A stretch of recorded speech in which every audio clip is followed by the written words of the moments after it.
மீனராசி அன்பர்களே, மிகப்பெரிய சவால்களை சந்திக்கக்கூடிய மீனராசி அன்பர்கள், பல கஷ்டங்களை மட்டுமே இன்று வரைக்கும் சந்திச்சுட்டு இருக்கக்கூடிய மீனராசிக்கு வருங்காலங்கள் பொற்காலங்களாக அமைப்போகுது அப்படிங்கிறது தெரியாமல் ரொம்ப சோகமாக மூலையில் போய் உட்காந்துருப்பீங்க. சோகமே பட தேவையில்லைங்க. இனிமேல் சூப்பரான ஒரு காலம் வரப்போது. அதுக்கு நீங்கள் என்ன பண்ணணும் அப்படிங்கிறத இந்த வீடியோவில் சொல்ல போகிறோம். ஸோ நிறைய விஷயங்கள் நீங்கள் அனுபவிச்ச கஷ்டங்கள் எல்லாத்தையுமே நீங்கள் மறந்துருக்கேன். பழசை பேசி ஒன்றும் பிரயோஜனம் இல்லை அப்படிங்கிற நிலைமைக்கு நீங்கள் இருப்பீங்க. இப்போ நான் வீடியோவில் நான் சொன்னா கூட பழசை பேசாதையா, இனிமேல் என்ன நடக்க, தப்பிக்க முடியுமா, குறைக்க முடியுமா, அதை சொல்லு அப்படின்னு தான் சொல்லுவீங்க. அந்தளவுக்கு ஒரு இரும்பு மனதை உருவாக்கிட்டு இருக்கீங்க அப்படின்னு சொல்லலாம். ஸோ அவங்களாம் இந்த வீடியோ ஒரு வரப்பிரசாதம் அப்படின்னே சொல்லலாம். நீங்கள் எளிய முறையில் வீட்டில் எப்படி என்ன பண்ணணும் அப்படிங்கிறத நான் தெளிவாக சொல்ல போகிறேன். இல்லை சார், யூடியூப் வீடியோஸ்லாம் பார்த்து ஒன்றும் பெருசாக டிஃப்ரென்ஸ் தெரில அப்படிங்கிறவங்க நிறைய பேர் ஜோதிடனுடைய நம்பர் கேட்டிருக்கீங்க. கீழே ஜோதிடனுடைய நம்பருக்கு கொடுக்குறேன். மிகப்பெரிய அரசியல் பிரமுகர்களுக்கும் ஆக்டர்ஸுக்கும் ஜோதிட வல்லுநர்களுக்கும் ஆசானாக இருக்கக்கூடியவர் இவர். ஸோ இவருடைய நம்பர் நான் கீழே கொடுக்குறேன், டிஸ்கிரிப்ஷனில் கொடுத்துருக்கேன். ஸோ இவர் நீங்கள் ஃபோன் மூலமாகவே காண்டாக்ட் பண்ணிக்கலாம். அவர் ஃப்ரீயாக இருந்தார் அப்படிங்கிற பட்சத்தில் ஃபோன் எடுத்தார் அப்படின்னா உங்களுக்கு லக்கு. ஸோ அந்த நேரத்தில் நீங்கள் உங்களோட டவுட்டை சொல்லி நீங்கள் கிளியர் பண்ணிக்கலாம். மற்றபடி உங்களுக்கு எந்த ஒரு இஷ்யூவாக இருந்தாலும் நீங்கள் ஃபோன் மூலமாகவே நீங்கள் பேசி தெரிஞ்சுக்கலாங்க. இவர் ஒரு விஐபி ஜோதிடர் தான். ஸோ அதனால் நீங்கள் அவர்கிட்ட ஃபோன் மூலமாக கன்சல்ட் பண்ணிக்கோங்க. அதற்கான சார்ஜஸும் இருக்கும். அதே மாதிரி அவர் ஃப்ரீயாக இருந்தால் தான் பண்ண முடியும். அவர் ஃப்ரீயாக இருந்தால் தான் நீங்கள் பேச முடியுங்க. சரிங்க, இப்போ நம்ம இந்த மீனராசியை பற்றி தெரிஞ்சுக்கலாம். மீனராசி பல கஷ்டங்களை தாண்டி வந்த ராசி அப்படிங்கிறது நார்மலாக ஒரு வாரத்தில் சொல்ல முடியாதுங்க. காரணம் என்ன அப்படின்னு பார்த்தீங்கன்னா, இவங்களுக்கு இருக்க வீடு இல்லாமல் சில நாட்கள் இருந்திருப்பாங்க. சாப்பிட்றதுக்கு சரியான உணவு கிடைக்காமல் சில நாட்கள் இருந்திருப்பாங்க. மருத்துவ ரீதியாக பல விஷயங்கள் தாண்டி வந்திருப்பாங்க. கல்வி ரீதியாக இவங்களுக்கு சரியான ஃபீஸ் கட்ட கூட முடியாமல் அவங்களோட வாழ்நாளில் இவங்க மூவ் ஆகிட்டு இருப்பாங்க. அது மட்டும் இல்லாமல் குடும்பத்தினராலேயே அதிகமாக ஒதுக்கி வைக்கப்பட்டவர்கள் இவராக தான் இருப்பாங்க. ஆனால் இவங்க போய் குடும்பத்துக்காகவும் செய்வாங்க. குடும்பம் பிரியக்கூடாதுன்னு நினைப்பாங்க. குடும்பத்துக்காக எந்த ஒரு பிரச்சனையும் வரக்கூடாதுன்னு நினைப்பாங்க. எது பண்ணாலும் குடும்பம் சேர்ந்துருக்குன்னு நினைப்பாங்க. சில நேரத்தில் வெறுத்திருப்பாங்க, ஃபேமிலியும் வெறுத்திருப்பாங்க. இருந்தாலும் என்னடா பண்ணுறது, கொஞ்சம் விட்டு தான் போவோமே அப்படின்னு அவங்களுக்காக கொஞ்சம் சாக்ரிஃபைஸ் பண்ணக்கூடிய ஒரு ராசி இந்த மீனராசி. சரி சார், இவங்களுக்கு இத்தனை விஷயங்கள் நடந்துச்சு, லைஃப் ஃபுல்லாக அப்படியே நடந்துருந்தா என்னைக்காவது ஒரு நாளைக்கு இவங்களுக்குன்னு ஒரு விடிவு காலம் வரும்ல, அது எப்போ அப்படின்னு கேட்குறது தான் இந்த மீனராசிக்காரங்க. சார் நீங்கள் சொல்கிறதெல்லாம் சொல்கிறீங்க, நடந்தது எல்லாத்தையுமே கரெக்டாக தான் சொல்கிறீங்க, ஆனால் அடுத்து என்ன நடக்குங்கிறத சொல்ல மாட்டேங்கிறீங்க. சார் ஒன்று சொல்கிறேன் கேட்டுவாங்க. விதியின் பால் சில விஷயங்கள் நடக்கும், அதை தான் நம்ம வீடியோ மூலமாக சொல்லுவோம். அதே மாதிரி அது சரியாகுமா, இதை செஞ்சால் சரியாகும் அப்படிங்கிறது எதுவுமே கிடையாதுங்க. பரிகாரம் அப்படிங்கிற ஒரு விஷயம், அதிலேருந்து உயிர் தப்பிப்பதற்கும் சின்ன சின்ன விஷயங்கள்லேருந்து நீங்கள் எஸ்கேப் ஆகிறது தான் பரிகாரம் வரும். மற்றபடி ரொம்பலாம் அவங்களை அப்படியே சேஞ்ச் பண்ணிலாம் கொடுக்காதுங்க. இதுதான் உண்மை. அதே மாதிரி இப்போ இந்த மீனராசிக்காரில் இருக்காங்க அப்படின்னா இவங்க ஒரு பிரச்சனையில் மாட்டினா பரவாயில்லைங்க. இது ஒரு சங்கிலி தொடர் மாதிரி நீங்கள் பல பிரச்சனையில் மாட்டிட்டு இருக்கக்கூடிய ஒரு முக்கியமான காலகட்டத்தில் நீங்கள் இருந்திருப்பீங்க. கடந்த சில வருடங்களாக நிறைய மருத்துவ ரீதியான சிக்கல்களை சந்திச்சிருப்பீங்க. காடு கரையும் அதே மாதிரி நிலபலம் இதில் எல்லாத்துலேயுமே சின்ன சின்ன சக்ஸஸ் உங்களுக்கு வந்திருந்தாலும் என்னடா பண்ணுறது, விட்டு துளைங்கடா, அது அவனுக்கு ஏதோ ஒன்று பொழைச்சிட்டு போகிறான், ஏன்டா இப்படி அக்கப்படுறீங்க, நாம் நல்லா இருந்தாலும் சரிடா அப்படின்னு ஒரு நிலைமைக்கெலாம் நீங்கள் வந்திருப்பீங்க. கல்வி ரீதியான விஷயங்களில், குழந்தைகள் கல்வி ரீதியான விஷயங்களில் இடமாற்றமுக்கு நிறையா உங்களுக்கு ஸ்ட்ரகிள் ஆகிருக்கும். அது எல்லாத்தையுமே சமாளித்து கொண்டு வந்திருப்பீங்க. சார் நிறைய கஷ்டங்கள் வந்துச்சு சார், அந்த நிலைமையெல்லாம் ரொம்ப பாடுபட்டோம் சார், ஆனால் ஃபைனலாக அதை சரி பண்ணி நாங்களே ஓரளவுக்கு கொண்டு வந்துட்டோம் சார். எப்படி கொண்டு வந்தோன்னே தெரியல சார், இப்போ என்ன நினச்சா எனக்கே பெருமையாக இருக்குது சார் அப்படின்னு நினைக்கக்கூடிய ராசி இந்த மீனராசி. சார் பல கஷ்டங்கள்னே தான் சொல்லிட்டு இருக்கிறீங்களே தவிர அந்த கஷ்டத்துலாம் விமோச்சனம் எப்படி வந்துச்சு அதுக்கெல்லாம் ஓரளவுக்கு சார் இல்லை, என்ன கஷ்டத்தில் விமோச்சனம் ஒன்று வரலையே, என்ன விமோச்சனம் சொல்கிறீங்க அப்படின்னு சொல்கிறவங்க ஓரளவுக்கு நீங்கள் தப்பிச்சதுக்கு காரணமே உங்களுடைய குலதெய்வ வழிபாடு தான். ஒரு மீனராசியை பொறுத்த வரைக்கும் ஓரளவுக்கு குலதெய்வ வழிபாடு நீங்கள் பண்ணாலும் பண்ணலனாலும் சரி, உங்களுக்கு ஏதோ ஒரு ரீதியாக குலதெய்வம் உங்களை மூவ் பண்ணிகிட்டே இருக்கும். நீங்கள் தப்பாக போகிறீங்க அப்படின்னா கூட மண்டையில் ஒரு தட்டு இந்த பக்கம் போ அப்படின்னு சொல்லலாம். நீங்கள் குலதெய்வத்தை மதிக்கவே இல்லை, நீங்கள் குலதெய்வத்தை வணங்கவே இல்லை அப்படின்னாலும். ஆனால் என்ன பண்ணுறது, மீனராசிக்காரர் குலதெய்வத்திட்ட அடிக்கடி ஒரு பேச்சுவார்த்தையை நடத்துகிற அளவுக்கு நீங்கள் கான்டாக்டில் தான் இருப்பீங்க.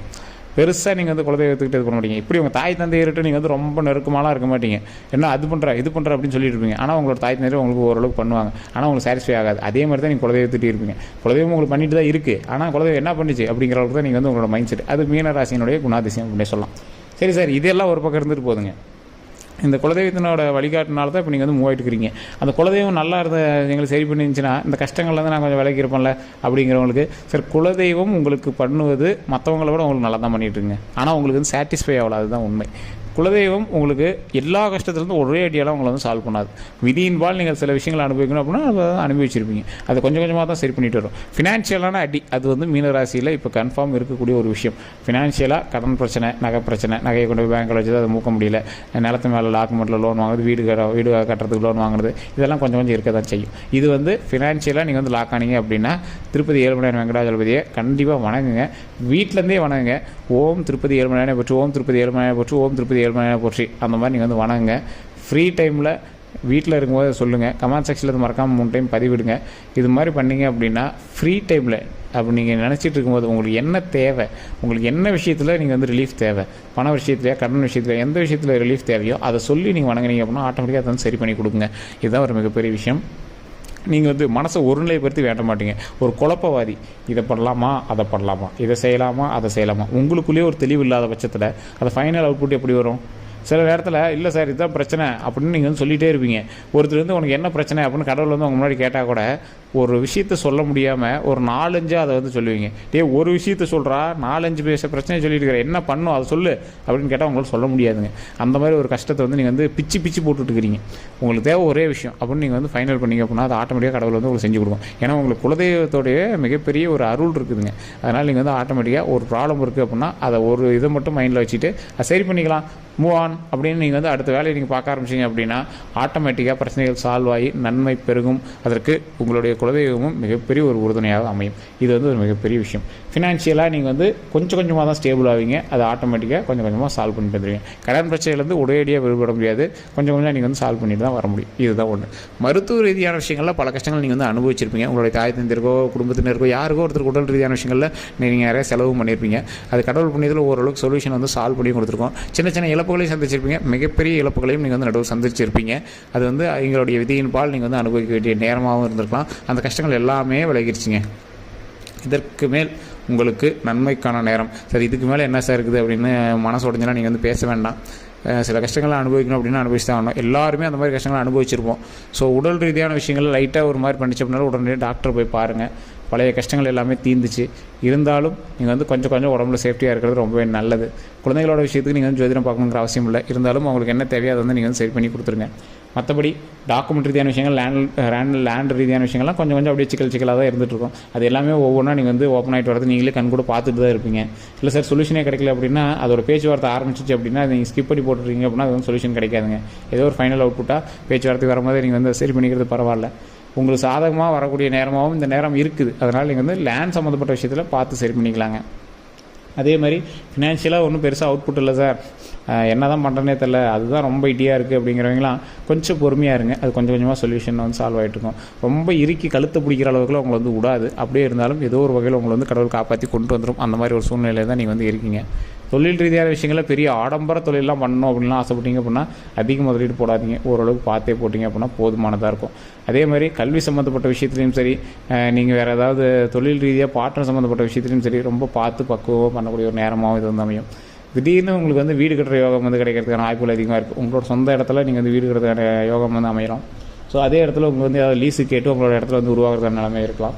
அதே மாதிரி வாடகை ரீதியான விஷயங்கள், நீங்கள் வந்து பில்டிங் கட்டி வச்சிருக்கீங்க, அதில் வாடகை இருக்காங்க அப்படின்னா அவங்க வந்து லீஸ் சம்மந்தப்பட்ட அமௌண்ட் வந்து கொடுக்குறதுக்கான வாய்ப்புகள் இருக்கலாம். நீங்கள் வந்து டாக்குமெண்ட் அதெல்லாம் கொஞ்சம் பர்ஃபெக்டாக வச்சுட்டிங்க அப்படின்னா ரொம்ப நல்லது.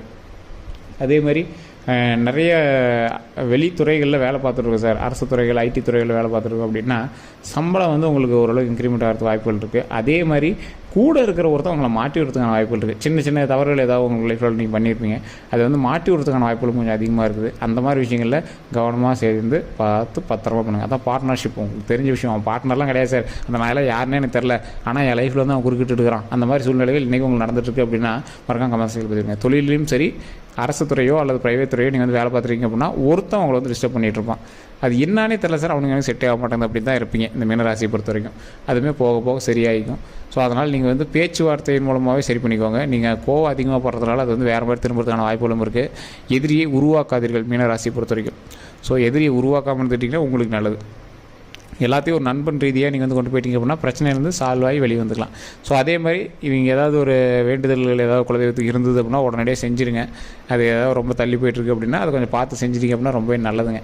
ஸோ உங்களுடைய குலதெய்வ பேர் எதுவாக இருந்தாலும் சரி, இப்போ ஒரு முருகன் அப்படின்னா ஓம் முருகரே போற்றி, ஓம் முருகரே போற்றி, ஓம் முருகரே போற்றி அப்படின்னு வீட்டில் ஃப்ரீயாக இருக்கிற டைமில் சொல்லி பாருங்கள். மறக்காம கமெண்ட் செக்ஷனில் உங்களோட குலதெய்வம் என்ன அப்படின்னு கமெண்ட் பண்ணுங்கள். நான் சொன்னது உண்மை அப்படின்னா மறக்காமல் உண்மையா அப்படின்னு கமெண்ட் செக்ஷனில் பதிவிடுங்க. உங்களுக்கு நிறைய கருத்துக்கள் இருக்கலாம், அந்த கருத்துக்கள் எதுவாக இருந்தாலும் மறக்காம கமெண்ட் செக்ஷனில் பதிவிடுங்க. அந்த கருத்துக்களுக்கான பதில்கள் அடுத்த வீடியோக்கள் நம்மளுக்கு வரும். ஸோ அதை தெரிஞ்சுக்கணும் அப்படின்னா நம்மளோட சேனலை சப்ஸ்கிரைப் பண்ணி வச்சுக்கோங்க. அப்படி பக்கத்தில் பெல் பட்டனை ப்ரெஸ் பண்ணி அதில் ஆல் அப்படின்னு கிளிக் பண்ணிக்கோங்க. அதே மாதிரி ஃபேஸ்புக்கில் பார்க்குறீங்க அப்படின்னா கண்டிப்பாக ஃபாலோ பண்ணிக்கோங்க. உங்களோட நண்பர்களுக்கு பகிருங்க. வாட்ஸ்அப்பில் உங்களோட நண்பர்கள் கண்டிப்பாக மீனராசிக்காரில் இருப்பாங்க. நான் சொன்னதெல்லாம் உண்மையா உங்களுக்கு மேட்ச் ஆச்சா அப்படிங்கிறத பார்த்து சொல்லி அதை வந்து தெரிஞ்சுக்கோங்க. உங்களுக்கான சொல்யூஷன்ஸ் அப்படிங்கிறத நான் வந்து சொல்லியிருக்கேன். அதை நீங்கள் செஞ்சீங்க அப்படின்னாவே மிகப்பெரிய ஒரு நன்மை உங்களுக்கு வந்து சேரும். ஸோ இதான் நான் வந்து சொல்லணும் அப்படின்னு ஆசைப்பட்டது. உங்களுக்கு வேறு எந்த கருத்துக்களாக இருந்தாலும் சரி மறக்காமல் கமெண்ட் செக்ஷனில் பதிவிட்டு நம்மளை ஃபாலோ பண்ணிக்கோங்க, சேனலை சப்ஸ்கிரைப் பண்ணிக்கோங்க. எல்லோருக்கும் நன்றி நண்பர்களே.